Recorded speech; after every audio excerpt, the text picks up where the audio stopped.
Então, pessoal, vamos dar início. Boa noite a todos. A gente vai dar início um pouquinho atrasado, né, por conta desse ajuste, mas vamos ver para dar tudo certo, que hoje também a gente vai finalizar o módulo, né, Psicologia Aplicada à Enfermagem, e vamos fazer uma avaliação. Vocês vão me entregar também aquela atividade da primeira aula.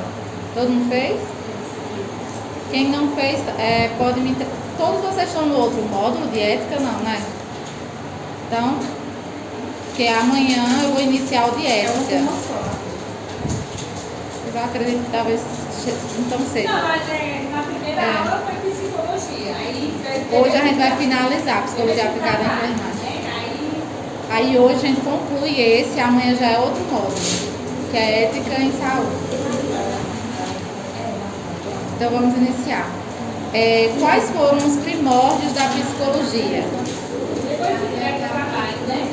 Depois vocês me entregam. Antes mesmo de ser considerada uma ciência, a psicologia surge como um estudo do ramo filosófico, sendo bastante utilizada para compreender as ações, os sonhos, os comportamentos e os impulsos dos seres humanos. Então, assim, antes da gente conhecer a psicologia como ela é hoje, né, considerada ciência, ela surgiu dentro de um ramo da filosofia, né, com os filósofos que ficavam filosofando, né, sobre o porquê que a gente se comportava de tal forma, o porquê a gente sentia tal coisa. Aí, depois, hoje, né, para se tornar ciência, ela buscou compreender essas ações, os sonhos, né, porque as pessoas sonhavam, como as pessoas se comportavam, o que era que impulsionava esse ser humano a agir, né, da forma como a gente age.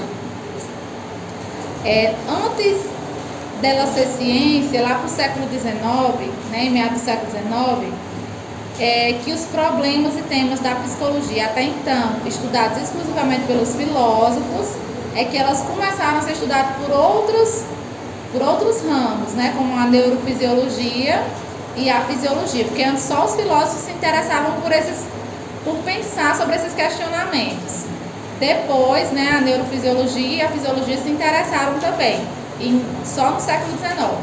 E os avanços que atingiram também essa área levaram à formulação de teorias sobre o sistema nervoso. Então começou-se a pensar, né, não só em estudar essa parte psicológica, não só pensando numa alma, como os filósofos, mas de entender que tudo estava interligado com o sistema nervoso, né, os nossos pensamentos, a percepção, os sentimentos humanos, que eles eram tudo produto desse sistema. Wundt, ele cria a Universidade de Leipzig, na Alemanha. Então, ele foi assim um precursor para que a psicologia se tornasse ciência. Nessa universidade, ele criou o primeiro laboratório para realizar experimentos na área da psicofisiologia. Por esse fato, né, por ele ter sido o primeiro a criar essa universidade, né, já estava uma coisa mais científica, já estavam buscando esses estudos mais de forma científica, não só de achismos, mas de tentar estudar cientificamente. Por ter acontecido tudo isso, ele foi considerado o pai da psicologia científica. Então ele é aquele precursor, assim, um nome importante dentro da psicologia científica por conta da criação dessa universidade e desse laboratório. Primeiras abordagens ou escolas em psicologia. Então, o que é isso? Quando a gente começa a estudar psicologia, a gente acha que ela vai ser uma teoria só, né? Uma teoria única que vai explicar tudo. Com o tempo, quando você conhece como surgiu a psicologia, você vê que tinham vários teóricos e cada um deles tinha pensamento, tinha explicações diferentes, né, sobre o funcionamento. E aí, alguns achavam, por exemplo, que o meio influenciava mais, outros achavam que a gente já nascia com algumas tendências. Então, quando a gente pensa em abordagens, a gente vai ver cada uma e vocês vão entender um pouquinho a diferença. Eu não vou me estender tanto nelas, mas vou falar assim as características mais para diferenciar. Embora, nesse momento aqui, a psicologia científica tenha nascido na Alemanha, né, com a criação lá, que eu falei para vocês, né, de Wundt, desse laboratório, que foi lá na Alemanha. Cadê, meu Deus? É nos Estados Unidos, né, que ela encontra um campo rápido crescimento. E é lá nos Estados Unidos que surgem essas primeiras abordagens ou escolas, né, como eram chamadas na época. E aí surgiram essas 3 escolas. Funcionalismo. O que era o funcionalismo? Eles buscavam entender mais como era que funcionava a consciência, que essa consciência ela se adaptava ao seu meio externo. O estruturalismo, que estudou a consciência em seus aspectos estruturais, eles queriam entender assim, já as estruturas do que era que formava a consciência. E o associacionismo, que ele foi a escola que teve a primeira teoria da aprendizagem, foi essa escola. Ele tentava explicar que a nossa aprendizagem se dava por associação de ideias. O que era isso? A gente só conseguiria compreender uma ideia mais complexa se a gente conseguisse entender outras ideias mais simples. Por exemplo, para uma criança aprender a ler, ela primeiro tem que conhecer as letras, né, os sons, para depois ela juntar e formar as palavras. Ou seja, não adianta você querer que a criança já leia a palavra sem ela ter esses conhecimentos anteriores de coisas mais simples. Então, existe... a gente vai associando essas coisas simples até a gente conseguir as mais complexas. E a do associacionismo também começou a estudar a lei do efeito. O que era que dizia a lei do efeito? Que toda ação que a gente fazia, se trouxesse uma recompensa boa pra a gente ia continuar fazendo aquilo. E se pelo contrário, se a gente fizesse algo e fosse punido, né, tivesse uma recompensa ruim, a gente deixava de fazer. Então, essa escola do associacionismo foi quem depois deu suporte teórico para a abordagem mais comportamental dentro da psicologia. Então, a gente primeiro estuda que teve essas 3 escolas para a gente entender que delas partiram as principais teorias da psicologia do século XX. Então, a psicologia científica, que se constituiu de 3 escolas, que foi a que eu falei para você agora, ela com o tempo foi substituída no século XX por novas teorias. Aí tem várias. Se vocês forem procurar hoje na internet assim, abordagens psicológicas, vai ter várias abordagens lá. Mas as 3 principais que se destacam, né, que surgiram nesse século, no século XX, o behaviorismo, né? O behaviorismo, ela é a psicologia do comportamento. Então, é ela que vai derivar depois a análise do comportamento, a cognitiva comportamental, que também muitas pessoas falam. Por quê? O foco é entender por que as pessoas se comportam da maneira que se comportam. Então, eles a teoria do esse SR quer dizer estímulo, resposta. Então, que para cada estímulo que esse ambiente gera, né, nos pede às vezes uma resposta. E quando a gente se comporta, a gente dá uma resposta a esse ambiente, a gente recebe uma consequência daquela nossa ação. E aí, se essa consequência ela for favorável, né, for interessante para a gente, se for reforçadora para a gente vai tender a repetir aquele comportamento e aquela ação. Mas se pelo contrário não for, que nem a causa do efeito lá que eu acabei de falar para vocês, a gente tende a não se comportar mais dessa maneira, né? Por exemplo, se uma criança quer um chocolate e ela chora pedindo esse chocolate e a mãe dá quando ela chora, da próxima vez que ela quiser o chocolate, vocês acham que ela vai chorar ou que ela não vai chorar? Que ela vai chorar. Então, o comportamento, qual foi o estímulo aí? O chocolate. Qual foi a resposta? Choro. Então, se a resposta teve uma consequência, né, que foi positiva, como o chocolate, a tendência é que ela volte a se comportar dessa maneira.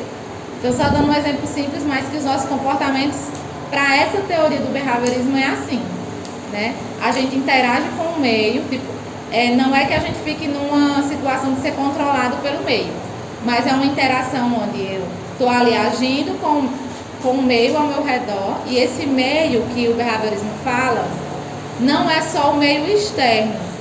Tipo, eu posso ser um meio externo para vocês, eu posso ser ambiente para vocês, outras pessoas podem ser ambientes para vocês se comportarem. Por isso que na frente de determinadas pessoas eu me comporto às vezes de um jeito, e na frente de outras pessoas eu já posso me comportar de outro, porque o lugar onde eu estou, as pessoas que eu estou podem influenciar a maneira como eu vou me comportar. Por quê? Por exemplo, se quando a criança quer um chocolate, ela chora na frente do pai e o pai dá. Mas quando ela chora na frente da mãe, a mãe não dá. Vocês acham que ela vai chorar mais quando estiver na frente do pai ou da mãe? Do qual? Se sempre que ela chora, o pai dá o chocolate que ela quer, né? Mas quando tá na frente da mãe, a mãe não dá, ela é mais resistente. Quando ela diz que não é não. Ela vai chorar mais na frente de quem? Do pai. Porque quando ela chora, ela consegue. Mas da mãe, quando ela chora, ela não consegue. Então ela pode tentar outras coisas que não sejam o choro. Tem crianças que aprendem, tipo assim, a falar, por favor, me dê, você não me ama mais, né? Assim, usa de outras maneiras, porque sabe que o choro não vai adiantar. E criança é muito, elas variam muito, né? E aí você às vezes vê uma criança que na escola se comporta de um jeito e em casa é totalmente diferente.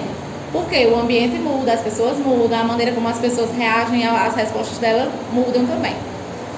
Já a teoria é isso, né, relacionado mais ao behaviorismo, que busca sempre estudar o comportamento, tanto o observável como o não observável. Durante muito tempo eles estudaram só o observável, porque eles acharam que não tinham como estudar os comportamentos que não eram observados. Só que depois, com outro teórico que surgiu aprimorando essa teoria, eles viram que os comportamentos que não podiam ser observados, eles classificaram como comportamentos internos, né? Aqueles que, por exemplo, nosso pensamento, quando eu estou pensando, eu estou me comportando, mas é pensando, não tem como ninguém ver eu pensando, mas tem como eu ter acesso àquele pensamento se você falar o que você está pensando para mim. Então são comportamentos que eu só posso ter acesso se o outro me fala, mas que eu também estou me comportando. Sonhar, para análise do comportamento, também é um comportamento, né? Tudo que a gente faz, mesmo que seja algo que eu não consiga enxergar visivelmente, é se comportar. Já a Gestalt terapia, que já é outra abordagem, com outros teóricos que tem uma visão, né, de estudar o homem diferente, eles buscaram a princípio estudar a teoria da forma, da compreensão do homem em sua totalidade. E os primeiros estudos deles foram mais voltados a entender nossa percepção. Por exemplo, por que quando a gente às vezes acha que viu algo, mas não era algo, a gente vai andando no meio da rua, acha que viu uma pessoa conhecida, quando vê já não era, uma pessoa que só parecia. Então eles começaram a estudar isso, sobre a questão de ilusão, de percepção, né? O que era que estava a ver com os nossos sentidos, por que a gente tinha uma tendência a completar as coisas. Por exemplo, isso acontece muito com a gente agora, no tempo dessa pandemia, que a gente está usando muito máscara. Eu não sei se acontece com vocês, que para eles já tentavam explicar isso. Nós temos uma tendência de completar as coisas. O nosso cérebro faz isso. Quando você vê o rosto de alguém que está tampado com a máscara, você tende a completar o resto do rosto da pessoa, mesmo que você não saiba como é. E às vezes quando você vê que a pessoa tirou a máscara, não era nada do que você imaginou. Porque isso é uma tendência, né, que eles já estudavam, nessa questão da percepção, de que a gente tinha essa tendência de alguma forma completar, mesmo que tivesse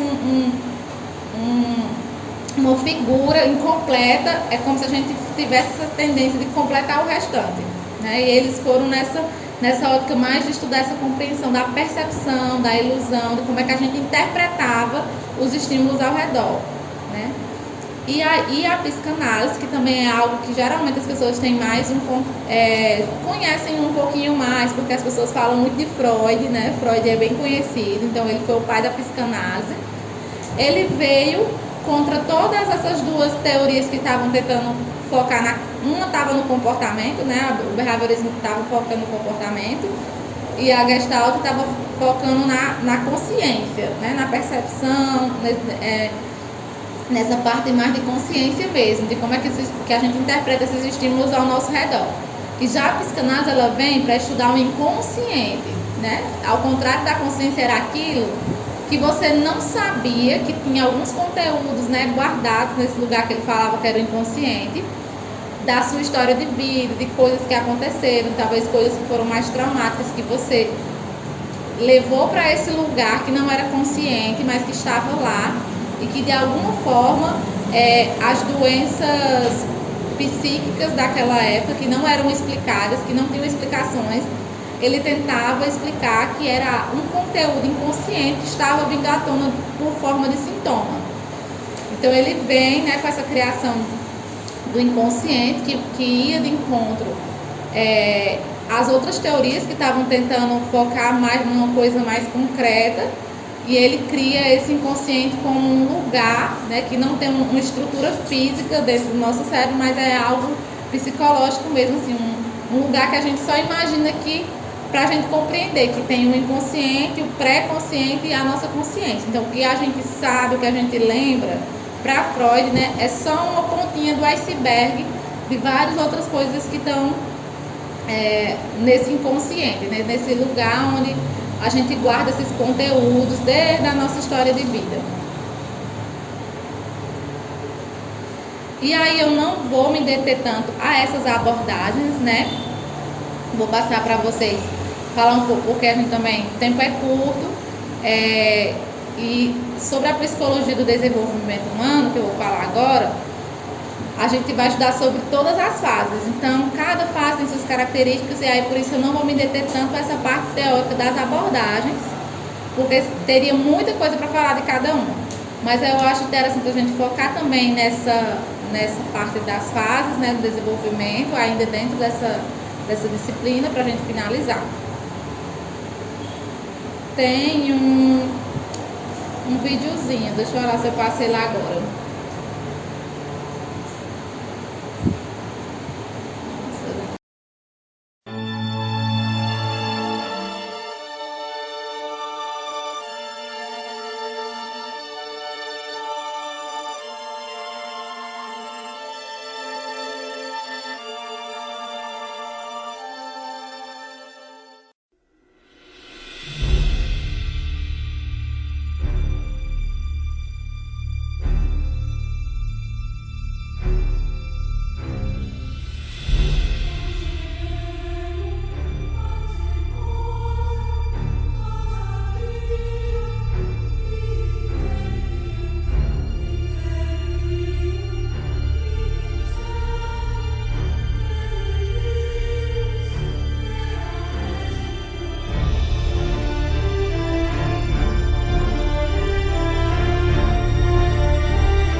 Aqui, né, eu não vou me adentrar nessa parte do vídeo, que é toda essa formação até a criança estar pronta, né, para nascer.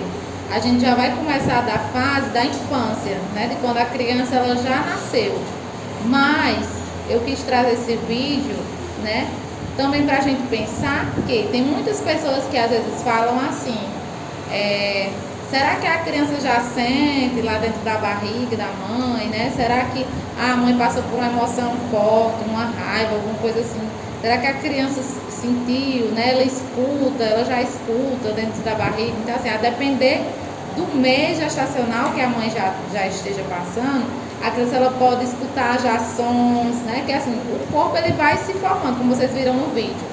Então, a depender de qual seja esse estágio gestacional, a criança ela não vai entender o que está acontecendo, mas ela pode sentir sim, né? Sentir que a mãe está mais agitada, mais nervosa, se acontecer alguma coisa com ele já escuta vozes, né? Se o pai fala perto da barriga, ou alguém fala perto da barriga, ele já consegue escutar, né? Talvez ainda não consiga interagir nem entender, mas quando ele nascer, que ele escutar aquela voz que ele já ouviu, para ele vai ser algo familiar, né? Por isso que o pai e a mãe, ele já tem aquela proximidade, aquela questão de escutar a voz e conhecer, porque na barriga ele já ouvia. Mas aqui a gente vai começar, né, falando um pouquinho sobre essa psicologia do desenvolvimento humano, né, que ela estuda o desenvolvimento do ser humano nos seus aspectos. Aí quais são os aspectos que a psicologia do desenvolvimento humano estuda? O aspecto intelectual, o aspecto social, o aspecto físico, o emocional, desde o nascimento, né, até a vida adulta. E quando ele fala vida adulta aqui, já inclui a meia-idade e a velhice, que para eles é como se estivessem dentro dessa vida adulta, essas outras fases. Mas aqui a gente vai trazer separado.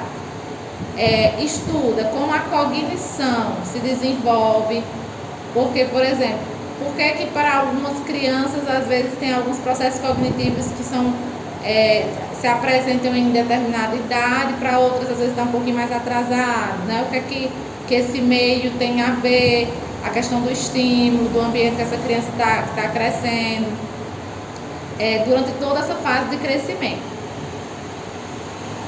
A psicologia do desenvolvimento possui 3 finalidades principais. Então, quais são essas 3 finalidades, né? Porque para que ela existe? Por essas 3 finalidades. Primeiro, no reconhecimento da origem das condutas, então, sejam elas cognitivas, sociais, afetivas, psicomotoras, como é que surge, né? De onde é que vem, como é que a gente aprende. E a segunda, corresponde à identificação de mecanismos que provocam respostas e, por consequência, determinados padrões de comportamento. Então, eles também buscam estudar se tem algum mecanismo, né, que faz com que essas respostas aconteçam, né, tanto para se estudar, para estimular mais, porque que algumas crianças têm padrões de comportamento e outras não. E a terceira, utilizar desse conhecimento para delimitar fases de desenvolvimento, revelando características comuns a cada um. Então, a terceira utilidade é porque eles queriam mesmo determinar, mesmo que não pudesse dizer assim, é fechado, até essa idade aqui é tal. Porque vocês vão ver que ao longo que eu vou passando as fases, eles dão uma estimativa de faixa etária, mas eles sempre trazem que nada 100% assim é exato. Às vezes uma criança ela pode entrar na adolescência um pouquinho mais tarde, outras têm começam o desenvolvimento do corpo um pouquinho mais cedo, de forma precoce. Então nada é exato, mas com esses estudos ficou mais fácil determinar essas fases, né, para ter uma estimativa. E dessa forma, conhecendo esses 3 aspectos, é possível estudar e produzir materiais específicos adequados para aplicação junto à criança, adolescente, adulto e idoso. Ou seja, para cada uma dessa fase não vai ser a mesma coisa. Por exemplo, se vocês vão atender uma criança, se vocês vão atender um adolescente, se vocês vão atender um adulto, um idoso, não deve ser a mesma conduta, porque eles estão em fase diferente, a compreensão dele é diferente, a sua linguagem vai ser diferente. Então, para cada fase, a gente tem que se adequar à necessidade daquela fase. E foi para isso que esse estudo também veio, né, da psicologia do desenvolvimento. Por quê? Se tem profissionais que querem se especificar só na área infantil, eles vão estudar aquela área, né? Vão se especializar naquilo, para ser muito bom naquilo, para conhecer bastante, porque é um universo. E não, meu foco é adolescente, eu quero mais coisas voltadas para trabalho com adolescente. Eu também vou ter que entender as peculiaridades daquela fase. Então, quando eles começaram a estudar, foi também que eles conseguiram identificar diferentes aspectos da fase da vida. A psicologia do desenvolvimento apoia a construção e aperfeiçoamento do indivíduo em cada uma delas, ou seja, para a psicologia do desenvolvimento a gente está sempre evoluindo, a gente nunca chega numa fase assim, não, a partir de então eu não tenho mais nada a aprender, eu não tenho mais nada a aprimorar, eu não tenho mais nada a melhorar. Mas existem fases, como por exemplo na infância, que o seu desenvolvimento está bem mais acelerado, você consegue aprender mais rápido, né? Os neurônios estão a todo vapor. E já vai ter uma fase que vai ser mais difícil para você conseguir aprender alguma coisa, mas não que não seja possível. Então, quando você vai ficando mais velho, principalmente os idosos, tem muita dificuldade de aprender, você tem que ensinar várias vezes a mesma coisa, eles esquecem, né? Então, assim, a depender de cada fase, vai tendo as suas particularidades. Em outras palavras, esse campo do conhecimento serve para evidenciar comportamentos normais e prejudiciais. Porque, assim, se eles fizeram vários estudos para chegar às conclusões que eles chegaram, eles também viram que tem aquilo que foge da norma, né? Existem aqueles indivíduos que têm alguns comportamentos normais dentro ali, que é normais dentro da norma, né? Então, quando falam de normal, fala o que é essa norma, de vários estudos, o que é que a maioria apresentou. Então, o que a maioria apresenta geralmente está ali dentro do que é normal, da norma. E aquilo que, tipo assim, as exceções, o que fugia da norma, é justamente o que para eles é considerado assim, de alguma forma, que teve alguma falha, assim, que ou no desenvolvimento, ou às vezes até na própria gestação, já nasceu com alguma coisa, né, com alguma deficiência, que a partir de então vai ter alguns prejuízos, né, vai ter que ser incentivado, melhorias, e vai ter as limitações, a depender da situação. Exemplo, né? Vamos imaginar que uma criança tenha aprendido a ler recentemente. Aí ela vem tomando gosto pela leitura, né? Passa nos cantos, lê as placas. Mas depois de uns meses, ela começa a mostrar desinteresse pelas letras e palavras. Apresenta queda no rendimento escolar, né? A escola percebe isso. E ela também começa a apresentar uma agressividade junto aos outros coleguinhas. Então, houve uma mudança de comportamento, né? Ela vinha de um jeito e de repente ela começa a agir de outra forma. Preocupados, os professores conversam com os pais da criança que pedem para que ela leia em voz alta em casa, reparando uma confusão entre as letras. Então, os pais pediram para ela ler, viram que ela estava confundindo as letras, não estava conseguindo, né, ver bem a questão era como se ela não estivesse compreendendo. Esse incidente motiva uma consulta com um médico especialista, né, em oftalmologia, que descobre um problema na visão. Então, esse exemplo, né, nesse exemplo, o que é que tem a ver com a psicologia do desenvolvimento? Ela colabora para sinalizar que existem causas por trás dos comportamentos prejudiciais ou incomuns, como no caso, a recusa em querer estudar, né, não queria mais ler, ficava mais agressivo. Então, o que era que estava por trás daquilo? Nesse caso aqui foi um problema de visão. Em outros casos podem ser coisas diferentes. Então, eles buscavam entender justamente isso, né? Não só o porquê ou como a gente aprende, mas de alguma forma explicar outros comportamentos do porquê que estava fugindo do que seria o normal, né? Dentro do que se esperava daquela criança, evoluindo. O desenvolvimento humano é formado por 4 pilares que estão sempre interligados, né? Então, quais são esses 4 pilares? Físico-motor, né? Qual é esse pilar do físico-motor? Descreve a maturação do corpo e da mente. Então, físico-motor. Não vai ser só corpo e mente. E o que é essa maturação? Quando a gente fala maturação, a gente fala se se biologicamente a gente está apto para alguma coisa. Por exemplo, se eu quero que uma criança fale, com qual idade ela vai ter uma maturação já para poder falar, né? Então o corpo ele também tem que estar preparado para aquela capacidade, para aprender. Não adianta eu querer ensinar uma criança muito novinha a falar, que ela não vai ter ainda essa maturação do corpo, né, para poder exercer isso. Por exemplo, andar também. O corpo tem que estar mais durinho, ela já tem que aprender a equilibrar, tem que estar mais firme. Então, a maturação do corpo e também da mente, dessa parte mais psicológica também, andam junto aí nesse aspecto físico-motor. O aspecto intelectual, a cognição, essa capacidade cognitiva. Então, logo quando é bebezinho, eles reconhecem sons, eles acham bonitinhos, mas ele ainda não compreende o que você está querendo dizer para ele. Por mais que ele repita o que você está querendo dizer.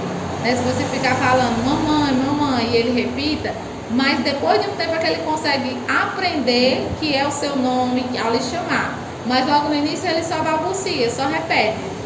Né? Então, assim, essa capacidade cognitiva chama-se aspecto intelectual, está dentro desse aspecto intelectual, que também é estudado pelo desenvolvimento humano, está dentro, né? O aspecto afetivo emocional, que é a capacidade de integrar experiências e emoções, construindo seus sentimentos, essa parte mais das emoções, dos sentimentos, né? Afetivo emocional. E o social, que são as reações e posturas relacionadas à vivência em sociedade. Aí vamos entrar na infância. A infância, né, de acordo com o ECA, aqui no Brasil, é até os 12 anos incompletos, ou seja, 11 anos incompletos. Acho que na hora de digitar aqui, são 11 anos incompletos. A partir dos 12, já fechado, já dá início à adolescência. Então, como em todas as fases da vida, a infância tem características diferentes de acordo com a idade. E por esse motivo, ela está subdividida, né, em primeira infância, segunda infância e terceira infância. Então, dentro dessa infância, os autores também dividiram mais, porque cada fase também tinha suas peculiaridades, né? A primeira infância ia desde o nascimento até os 3, a segunda infância dos 3 anos aos 6 e a terceira infância já dos 6 aos 11. Então, a primeira infância tem um crescimento muito rápido, né, assim que nasce até os 3, é muito rápido mesmo, a criança está sempre crescendo, sempre evoluindo. Se você vê uma criança, você passa um dia sem ver, quando vai olhar ela já está diferente, né, porque ela está nesse boom do desenvolvimento. Ela aprende a andar e falar nessa época, então o interessante chegou aos 3 anos, já tem que estar falando, mesmo que não sejam frases completas, mas algumas palavras. Porque se chegou aos 3 e não fala ainda nada, aí já é bom procurar um especialista para ver. Porque nessa fase já tem que estar esses dois comportamentos aparecendo, tanto a fala como o andar. Nessa fase da infância, a criança adquire diversas habilidades, e entre elas aprende a diferenciar as pessoas de objetos e ela mesma em relação às outras pessoas, obtendo a noção do eu. Então ela já consegue perceber, né, que já começa a falar, né, tipo assim, que ela quer alguma coisa, ela já consegue diferenciar que a gente é diferente de objetos, né, que objetos são objetos, pessoas são pessoas. Então nessa fase ela já consegue todo esse aprendizado. Já na segunda infância, que vai dos 3 aos 6, é a capacidade de utilizar a imaginação. Ele já começa a brincar de faz de conta, né, e aí nas brincadeiras eles vão sempre trazer contextos do que eles estão vivendo, do que eles estão aprendendo, do que eles estão vivenciando.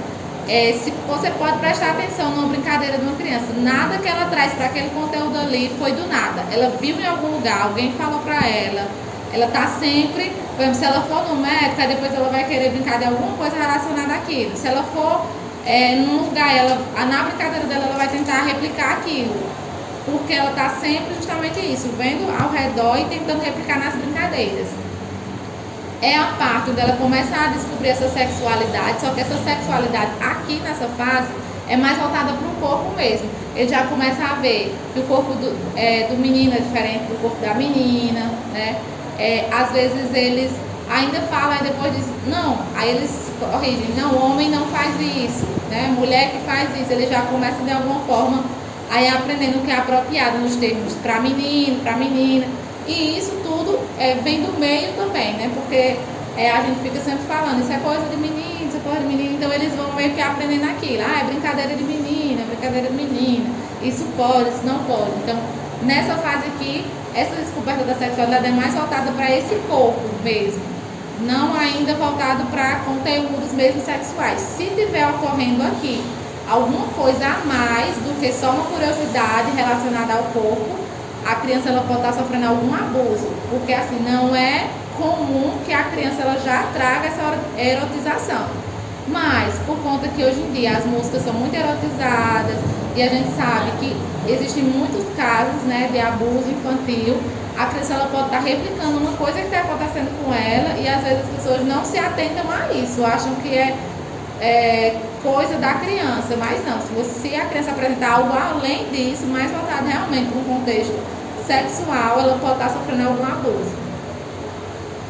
Na terceira infância, né, que vai ali, dos 6 aos 11 anos incompletos, a criança está mais focada no grupo de amigos, de coleguinhas. É comum as meninas ficarem mais com as meninas e os meninos mais com os meninos. Os amigos ajudam a criança a desenvolver habilidades sociais que permitem que ela teste e adote valores independentes dos pais, então elas começam a ter outros aprendizados, além do que ela tinha só com o contexto familiar, né, só com os pais, e isso pode ser uma coisa boa ou ruim, por quê? Ela pode aprender outras coisas novas para dentro do desenvolvimento dela, né, com esse novo contexto das amizades, mas isso também pode vir uma coisa prejudicial. Ela pode aprender coisas que talvez para a família que ela está inserida não vai ser tão bacana, não vai ser tão funcional. E aí pode haver essa divergência, né, entre o que ela está aprendendo com essa turma de amigos e o que os pais esperariam que se aprendesse. Mas sofre essas influências relacionadas à amizade.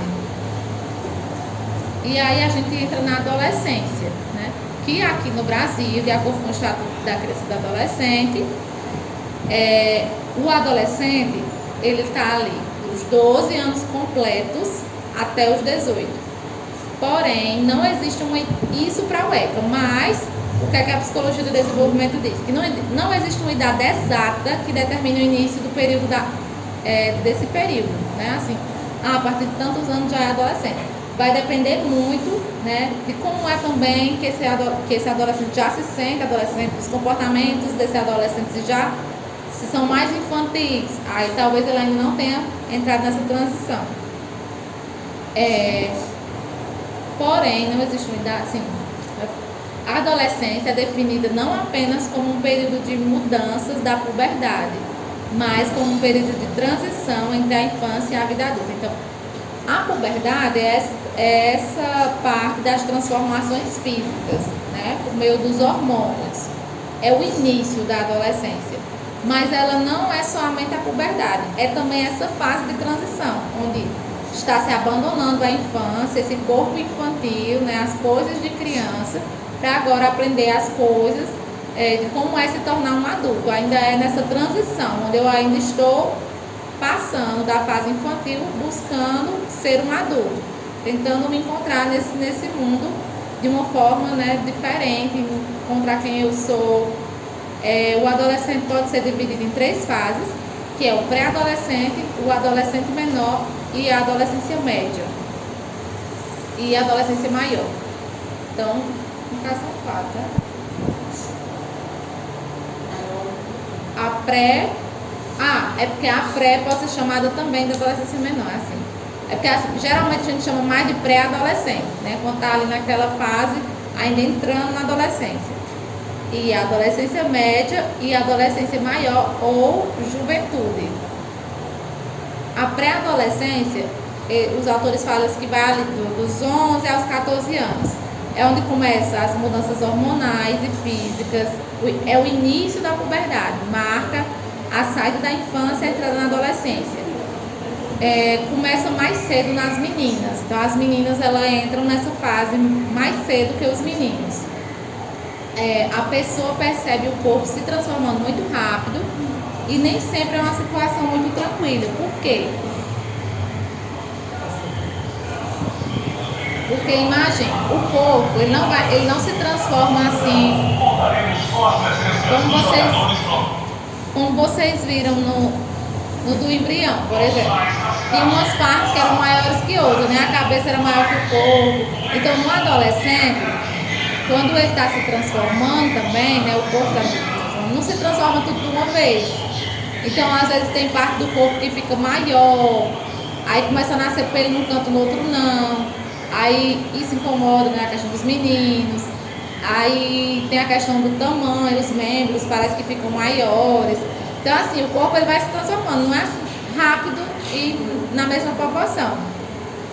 E aí surgem essas questões hormonais, espinhas, e tudo isso pode afetar, né, a autoestima desse adolescente. Ele começa a se sentir estranho, não se reconhece nesse corpo que agora está mudando, que nem é corpo de criança, nem é corpo de adulto. E a relação com os pais também pode ficar um pouco conflituosa. Por quê? Junta que o adolescente já não está bem, né, vivenciando essas transformações, e tem essa questão também dos hormônios, né, que deixam muito irritado, o adolescente fica muito irritado, às vezes ele nem entende por que ele está sentindo tudo aquilo, e é tudo uma questão hormonal. E como a grávida também, a mulher gestante, né, quando os hormônios estão à flor da pele, ela às vezes tem sentimentos, emoções, coisas que ela nem consegue identificar por que ela está sentindo daquela forma, é que nem um adolescente. E aí, na maior parte, né, acontece uma síndrome normal da adolescência. O que é a síndrome normal? É justamente esse período um pouco mais crítico, que o adolescente ele está sofrendo um luto, né? A gente viu na aula passada sobre as fases do luto, né? Então o adolescente ele está sofrendo um luto desse corpo infantil, que é preciso entender, né, que o corpo que existia há pouco tempo não vai voltar mais, que ele não vai voltar mais a ser criança. Os pais começam a de alguma forma também tratar diferente, porque ele nem é mais aquela criança, os pais nem tratam mais como criança, mas também não tratam ele como adulto. Então, é a linha que meu filho não pode mais fazer tudo o que quer, mas também não tem liberdade para fazer tudo o que quer, porque ainda não é adulto, né? Então, assim, está ali naquele conflito. É necessário, portanto, encarar a nova realidade e se identificar com o novo corpo que terá de agora em diante. E aí, nessa fase, podem surgir, às vezes, alguns transtornos alimentares, né? Dependendo de como seja, se engordou, se por conta desses hormônios, essa questão, se emagreceu demais, ficou magro demais. Todas essas coisas voltadas para o corpo, para a estética. No início da adolescência, a autoestima costuma diminuir um pouco, vindo a aumentar ao longo dos anos, no mesmo período da vida. E aí a adolescência média que o autor traz vai ali dos 14 aos 17, ou seja, já perto dos 18 anos. Né? Para as meninas acontece dos 13 aos 15, porque elas começam antes, né? Vocês veem que as mulheres sempre estão começando antes de cada ciclo. E os homens começam ali entre os 14 e aos 16. Continua essa questão do grupo de amigos, né? A característica mais marcante também nessa fase. E aqui, né, vocês vão ver assim, que o adolescente ele busca quantidade. Ele busca assim, ter muitos amigos, uma turma grande de amigos. Quando a gente vai passar para outra fase da vida adulta, esse ciclo já começa a diminuir, os amigos começam a ficar menores, a quantidade. Mas isso também porque depende de cada fase. E aí, diante dessa intensa convivência, os grupos de amigos ou adolescentes costumam se vestir, às vezes a vestimenta se parece, a linguagem, as gírias, a maneira de falar se parece, para se sentirem mais aceitos. Então essa questão do usar roupas parecidas, ouvir as mesmas músicas, falar do mesmo jeito, né? Isso é um pouco para se sentir aceito ali dentro daquele grupo. Então assim, dificilmente você vai ver uma pessoa que gosta de rock andando com uma turma de meninos que gostam de pagode. Eles tendem os gostos, aquilo que vai fazer mais sentido para eles vão se adequando ao que o grupo ali está dizendo que é o legal. Então, se ele se identifica mais com outro estilo, ele já vai para um grupinho que se assemelha mais a isso. Porque ele está buscando, é engraçado isso, porque assim, ele está buscando a individualidade dele ser diferente, mas ao mesmo tempo, para ser aceito, ele acaba sendo um pouco igual, parecido com os outros. Depois, quando essa personalidade deles já está mais formada, é que eles vão tendo essa individualidade. Vão sabendo, às vezes, que o que o grupo estava propondo nem sempre era o que ele queria. Assim, ele estava ali fazendo mais porque para se sentir aceito dentro do grupo. A adolescência maior, a juventude, ela já ultrapassa esses 18 anos, né? Ela vai ali até os 20. Porque, antigamente eu acho que era um pouco mais cedo que a gente entrava nessa fase, mesmo não tendo talvez nem maturidade para isso, mas as meninas, por exemplo, engravidavam bem mais cedo, já começavam a trabalhar cedo, não tem essa perspectiva de fazer cursos, faculdade. Então, nessa fase aqui, já estava ingressando mesmo na vida adulta. Mas aqui o autor trouxe que, né, dentro dos estudos, nessa fase aqui ainda é jovem, né, ainda não se tornou adulto, tá ali, finalizando o ensino médio, tentando vestibular, então ainda está morando com os pais, está ali tentando se encontrar nessa vida adulta, mas ainda não é considerado adulto, ainda está dentro aqui da juventude. Né? Para as mulheres acontece entre os 15 e os 18, para os homens dos 16 aos 19. A pressão e a cobrança social começam aqui nessa fase, que é justamente o período que está terminando o ensino médio. E aí vem essas cobranças, né? O que é que você vai fazer para vestibular, onde é que você vai trabalhar, porque já está terminando os estudos, vai casar. Então, assim, todas essas cobranças, né, sociais começam a aparecer nessa fase onde está finalizando a adolescência. Né? É onde se começa a vivenciar a sexualidade, a conquista por essa identidade, que é um processo lento, gradual, sofrido, é importante para o êxito da vida adulta. Então, aqui ainda está nessa busca do quem sou eu, sabe? Está nessa construção do quem sou eu. Pode surgir transtornos psicológicos, porque às vezes, assim, porque surgem para uns e outros não. Lembra da aula passada? Tem os fatores genéticos, mas tem também a história de vida. Por que alguns adolescentes desenvolvem transtornos nessa fase, né? E outros não? Porque vai depender muito de como é essa base, né? Como é que eles estão? Eles têm capacidade de lidar com essas cobranças? Eles conseguem entender que é um processo, que eles talvez não vão ter as respostas assim, e nem sabe essa questão de quando vai ter essa resposta. Por quê? Se ele já tiver uma tendência biológica e tiver passado por várias situações, por exemplo, os pais não são tão presentes, às vezes sofreu algum abuso, e só agora nessa fase aqui começa a se dar conta que sofreu um abuso na infância, então pode a partir de então começar a desenvolver algum transtorno, seja ansiedade, seja abuso de substâncias nessa fase que está um risco, né? A usar álcool exagero, a usar drogas. E também aqui também pode surgir a gravidez indesejada, né? Porque apesar de que se fala muito dos métodos de como evitar a gravidez, mesmo assim ainda existe muito número de adolescentes que engravidam sem querer. Porque essa fase da juventude, eles fazem os adolescentes agirem muito por impulso e é como se eles de alguma forma não pensassem que aquilo pode acontecer com eles. Como se eles achassem que vai acontecer com qualquer pessoa, menos com eles. Então, tanto questões de acidentes, né, como questões assim, de agir precipitadamente, fazer coisas que depois vai ver que não era bem aquilo que queria, sem planejamento. E aí, finalizando essa fase, né, já entrando na vida adulta, que vai aqui a parte do... será que eu vou ver? Esse vídeo é um pouquinho lento.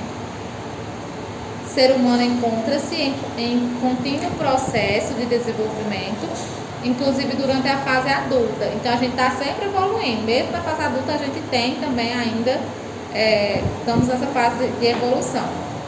Nessa fase vão ter novas responsabilidades, né, como nas outras fases da vida. A idade adulta também tem problemas típicos para serem resolvidos.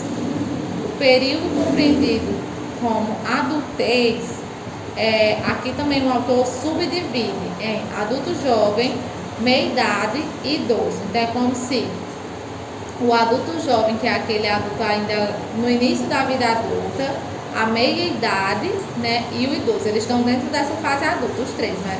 A gente vai ver separado. Tem diversos desafios a serem vivenciados. Então, cada fase dessa vai ter seus desafios, suas características e seus desafios. Então, vamos começar com o adulto jovem. Cadê o...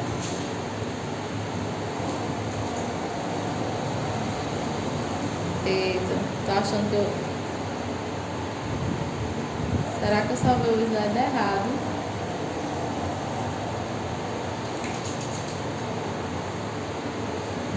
Cadê o da vida adulta?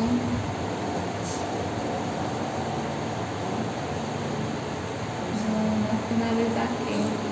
Deixa eu ver aqui.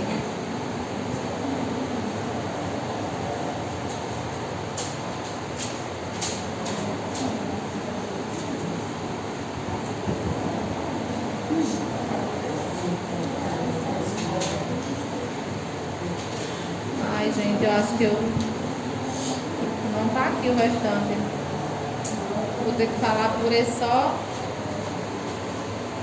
Tá bom, você tá vendo. Eu vou falar sobre essas três sem os slides mesmo, porque vocês vão precisar.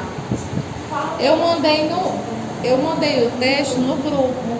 Deixa eu pegar aqui.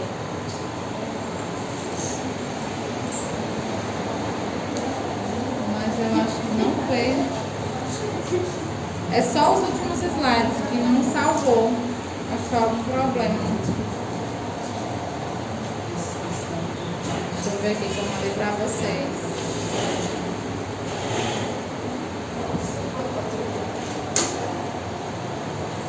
Esse que eu mandei no grupo, deixa eu olhar se tá completo.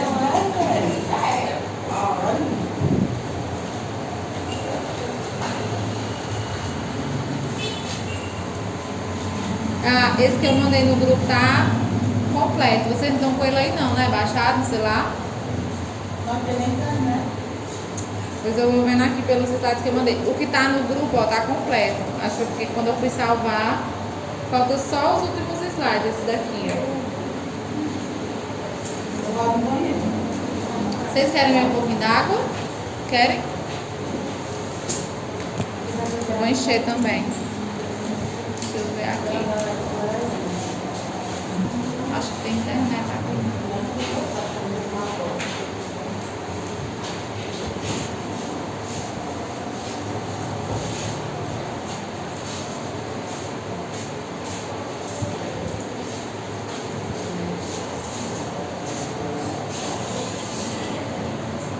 Tu vai beber água? Tu pode pegar pra mim?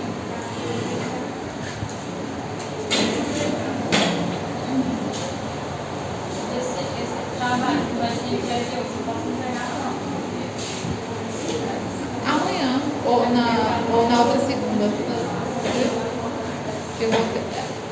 Amanhã eu vou iniciar outro módulo, mas você pode ainda entregar. Eu vou finalizar. Eu vou finalizar as notas juntas.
Puxa um pouquinho lento.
Eu não sei como foi que abriu aqui.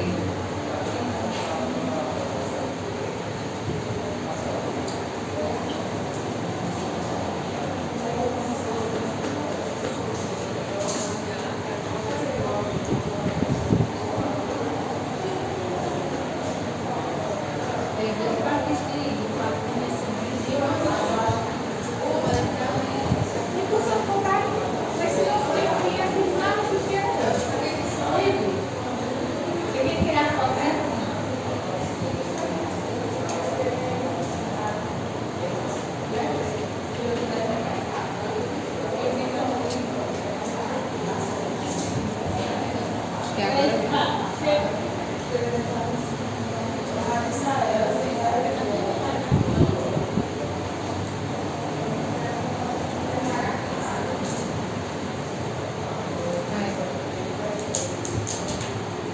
Cadê os outros?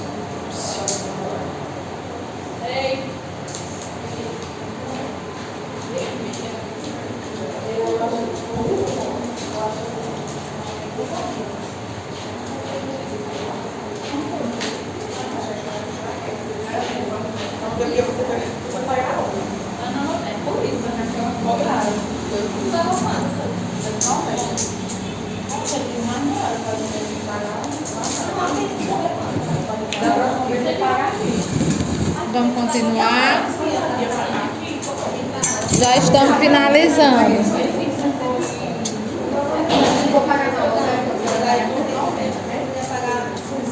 Vamos, pessoal.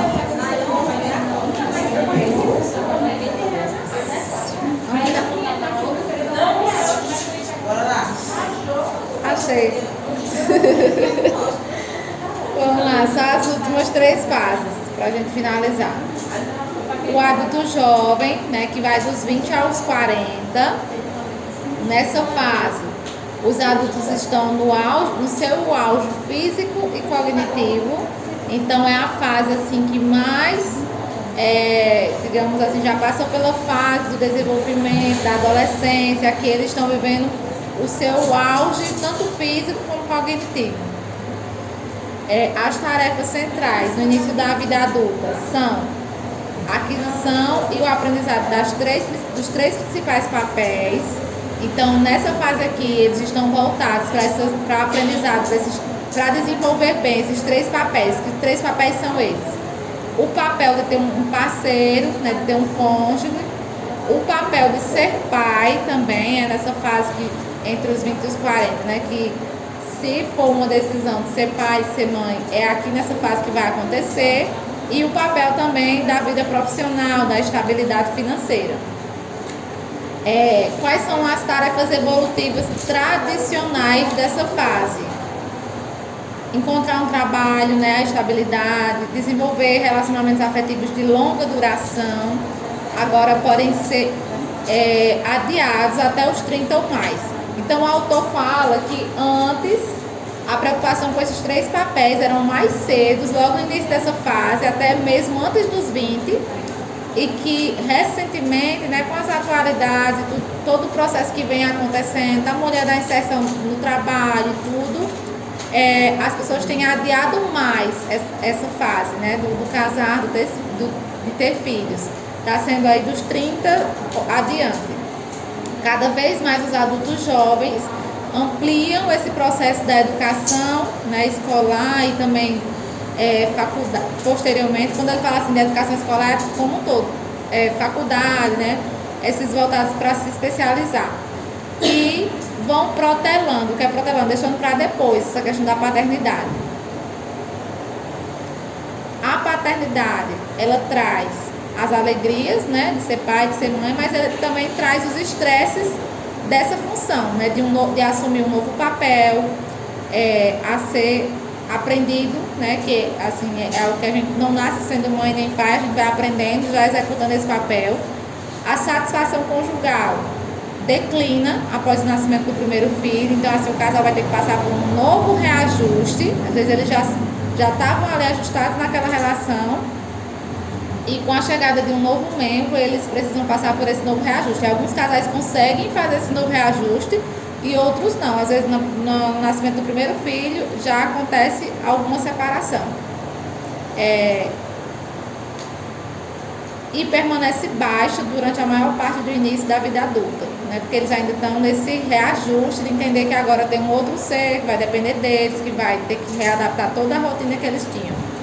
Muitas vezes o casamento não resiste aos inúmeros problemas que surgem com a vida familiar, resultando em divórcio, porém muitos optam por construir novas famílias. Então, mesmo divorciando, eles acabam formando outras famílias ainda dentro dessa fase. O trabalho ou carreiras específicos que um adulto escolhe são afetados por sua formação acadêmica, então como foi a vida escolar, né, desde a infância até a adolescência, isso vai influenciar qual vai ser a escolha profissional. A questão da inteligência, dos valores, dos recursos familiares, se tem esse apoio, se tem esse exemplo na família, personalidade e também a questão do sexo. O que é a questão do sexo? Que tem algumas profissões que as mulheres tendem a ir mais do que os homens e tem profissões que os homens tendem a ir mais do que as mulheres. Não que não tenha, por exemplo, aqui a gente vê que tem unanimemente, né, mais mulheres. Porque a enfermagem sempre desde o início foi algo voltado mais para uma coisa que as mulheres se identificavam menos do que os homens. Não que não tenha homens enfermeiros ou técnicos de enfermagem, mas existem profissões que às vezes estão relacionadas a essa questão assim, de as mulheres se identificarem mais, né, ou os homens se identificarem mais. Apesar de que hoje você já vê muitas profissões que antes eram mais masculinas, mulheres fazendo, mas ainda são exceções, não é assim unânime, nem está de igual para igual. No que se refere à personalidade, os jovens adultos tornam-se mais independentes, mais confiantes, mais afirmativos, mais voltados para as conquistas, procuram intimidade emocional e física nos relacionamentos com pares e parceiros. Então, aqui nessa fase diferente da adolescência, os amigos eles começam a ficar mais restritivos, eles preferem qualidade do que quantidade. O adolescente ele prefere muita quantidade, quanto mais pessoas ali ele gosta mais. Mas já aqui, entrando na vida adulta, já começa-se a esses vínculos ficarem mais estreitos e a tendência é que não fique tantas amizades assim.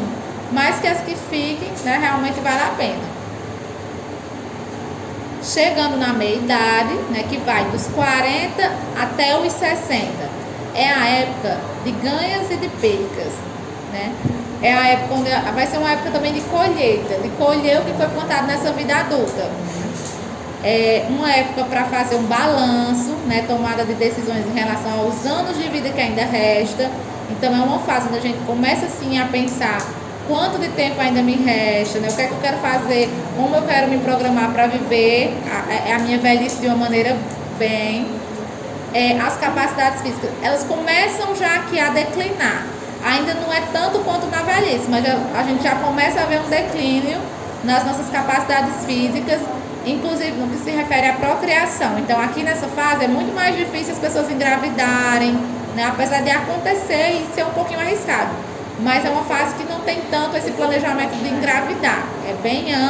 É um pouquinho antes dos 40, né? Que a fase realmente de ter os filhos acontece. Não que não possa existir exceções. Começam a aparecer doenças, né? Aqui já começa talvez, de acordo com alguma doença que apareça, a questão da mortalidade, mas começa a se elevar nessa fase, mas vai se prolongar um pouquinho mais na velhice. Aqui também nessa fase pode acontecer a crise da meia-idade. O que é essa crise da meia-idade que muitas pessoas falam? É aquele momento onde vai ter um novo reajuste, né? Os filhos começam a sair de casa, então começam a perceber começa-se a perceber assim, coisas que talvez até então nas outras fases a gente não se questiona. Como, por exemplo, a fragilidade dos pais, os pais já estão idosos, ou já faleceram, né? Ou mesmo tem que lidar com esse luto da morte dos pais, se dão conta de que a próxima geração a passar pela mesma situação vai ser a própria pessoa. Então, tipo assim, hoje eu vivencio meu pai, que é idoso, aí eu já começo a entrar com o sentimento de que ali eu vou passar por aquela fase, eu vou vivenciar aquilo. Se dão conta também, né, da questão dos filhos, que nessa fase aqui estão crescendo ou que até já podem ter saído de casa. Então, ainda dentro dessa fase da meia-idade, dentro dessa crise, pode existir a síndrome do ninho vazio também, que eu acho que algumas pessoas já devem ter escutado falar, que é justamente isso, quando todos os filhos saem de casa, que o casal volta a ficar sozinho novamente, né? E aí, se foi difícil com o nascimento do primeiro filho, agora com a saída de todos, também há uma sensação de que como é que vai ser agora, principalmente se o pai e a mãe for muito assim, voltado para essa função do maternar, né, do cuidar. É como se eles sentissem que não tem mais função, porque agora não tem mais os filhos para fazer aquele processo, então eles também podem passar por esse conflito. Os filhos demoram, hoje em dia os filhos têm demorado mais tempo, né, para sair de casa, é um fato assim atual. E aí se fala sobre essa geração canguru, que é justamente esses filhos que já deveriam ter saído de casa há muito tempo e ainda continuam com os pais, né? Já tem se estudado sobre isso, que antes não tinha tanto, mas agora já é um caso que está acontecendo muito, né? E tem também uma síndrome da porta giratória. O que é a porta giratória? Os filhos saem, mas retornam a morar com os pais novamente, né? E às vezes nesse retorno trazem netos, né? Trazem filhos, às vezes trazem novos companheiros, ou companheiro, ou talvez condições financeiras, não pode ficar na casa, aí volta a morar todo mundo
Olá, alunos da Khan Academy Brasil, tudo bom com vocês? Hoje nós vamos falar um pouquinho sobre o desenvolvimento do ser humano. Eu vou começar essa aula mostrando uma imagem para vocês. Olha essa família feliz. O que mais chama a atenção nessa família? Além, é claro, de todo mundo estar usando uma roupa colorida. Não chama a atenção a diferença na geração dessa família? Nós temos pessoas que são muito novas, crianças, temos pessoas adultas, temos já senhores de idade. Pois é natural a gente envelhecer. E hoje eu vou mostrar para vocês quais que são os processos e as fases de vida de um ser humano. Todo mundo vai passar por isso em algum momento. Nós vamos passar por isso em algum momento. Então, eu vou começar com a primeira fase. A primeira fase é a fase dos bebês, quando a gente acaba de sair do nosso ventre materno. Nessa fase, nós temos o desenvolvimento do nosso físico sendo a prioridade. Nós vamos dar o início da nossa vida. A gente vai começar a perceber o ambiente ao nosso redor e a gente vai começar a ser estimulado por esse ambiente. Assim, a gente consegue fazer contração de vários músculos diferentes. Começa a entender a percepção do que está ao nosso redor. É por isso que os bebês, volta e meia, esticam o braço, esticam a perna. Eles estão começando a entender como é que o corpo deles está funcionando. Na sequência, nós temos a fase infantil, nesse caso aqui, de crianças de 1 a 6 anos. Nessa fase, você já está menos dependente da sua mãe, então você começa a descobrir as limitações do seu corpo. O que você consegue ou não fazer. Nesse momento, o crescimento físico é uma das maiores coisas, porque você está literalmente saindo do colo da sua mãe e indo para o mundo, e andando pelo mundo. Então, o seu físico começa a se desenvolver de uma forma muito rápida. É nessa fase que você vai sair de alguns centímetros de tamanho, de 50, 60, 70 centímetros de tamanho, e você pode chegar até 1 metro e pouco. Vale lembrar que é nessa fase também que a gente desenvolve as nossas aptidões. Nós começamos a interagir com o mundo e nós começamos a entender o que a gente consegue ou não fazer.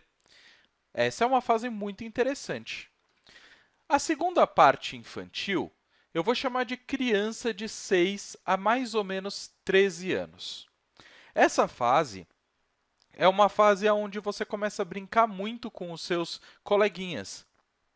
E nessa fase, o mais importante é a socialização sua com as demais pessoas que estão ao seu redor. Também é importante ressaltar que essa fase é uma fase de extrema atividade, porque você fica se movimentando o tempo todo. E é a fase que geralmente as pessoas associam com maior curiosidade. Então, você vai sair perguntando para todo mundo o porquê das coisas, e é muito legal essa fase, porque você começa a descobrir tudo, você descobre como são feitas as coisas, como funcionam. É uma fase super legal, super fantástica. Só que na sequência dessa fase, nós temos o chamado pré-adolescência. A pré-adolescência, eu não vou colocar mais, e a partir de agora eu não vou colocar mais, o início em termos de idade. E eu vou explicar o porquê. O nosso corpo, ele age de forma muito estranha. Os hormônios que fazem com que a pré-adolescência aconteça podem surgir nas pessoas em diferentes épocas. Então, é difícil determinar quando começa a pré-adolescência ou quando termina a pré-adolescência, da mesma forma que a adolescência e os que vão vir na sequência. Então, a pré-adolescência, ela acontece quando o homem ou a mulher começa a observar algumas modificações corporais.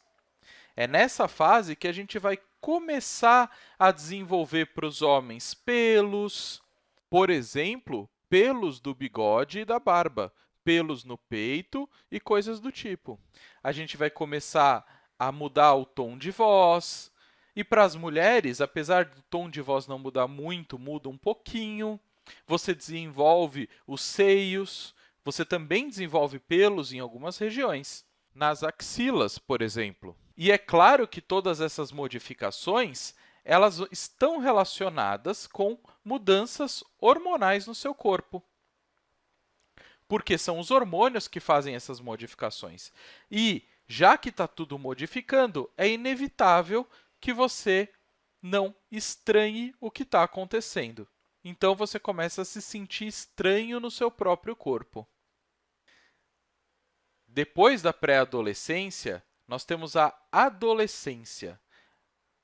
A adolescência é a parte onde acontecem efetivamente as modificações físicas do seu corpo, aonde você vai mudar e vai se preparar para a fase adulta. Então, todos aqueles pelos vão começar a aparecer muito no seu corpo, a sua voz vai se modificar, você vai crescer muito, você vai deixar de ser uma criança e vai começar a se tornar um adulto. É claro que com essas modificações, como eu falei anteriormente, você vai ter uma bomba de hormônios vindo na sua direção. Então, o que vai acontecer é que toda a sua parte social e a sua parte física vão ser modificadas. Vale ressaltar também que as mulheres e os homens, eles vão ter modificações diferentes ao longo desse período. As mulheres tendem a amadurecer um pouco mais cedo do que os homens. Então, chegamos à fase adulta. Na fase adulta, você vai iniciar no seu auge físico. Você vai estar preparado para tudo e para todos. Você vai ser o mais forte que você pode ser. Você vai ser o mais rápido, mais ágil. Você vai estar literalmente no seu auge físico e no seu auge intelectual também. E isso vai levar com que você tenha uma modificação no seu comportamento e você comece a ver as coisas de forma mais tranquila, sem tanta interação dos hormônios que eu comentei anteriormente. Mas isso é um problema, porque a fase adulta, ela começa no auge, mas ela vai terminar no início do declínio físico. No início, aonde o seu corpo vai começar a perder tudo que ele adquiriu. E é nessa fase que nós chamamos de terceira idade. Considerando, claro, as pessoas geralmente me perguntam por que terceira idade? Porque a primeira idade é a infância, a segunda idade, em teoria, é a fase adulta, e a terceira idade é a fase dos idosos.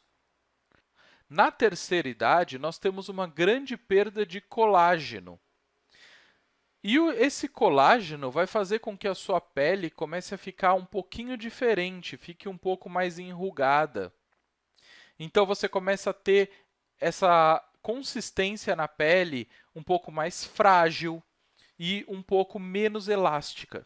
É importante ressaltar que é nessa fase também que, por conta de todos os anos vivos que você teve, você vai ter uma maior experiência de vida. Isso vai fazer com que você se torne mais sábio.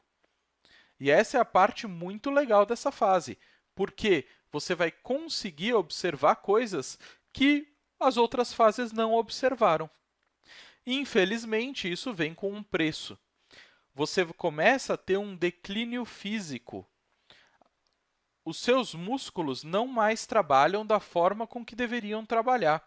Isso pode causar uma série de problemas. Se você não se exercitar, não manter uma atividade constante, isso pode se tornar um problemão e ocasionar algum tipo de doença. Vale ressaltar que as pessoas geralmente me perguntam nessa fase: é verdade que os idosos são menores, a gente encolhe quando fica mais velho? Sim e não. A gente não necessariamente encolhe. O que acontece é que nas suas juntas a gente tem uma espécie de bolsinha de água.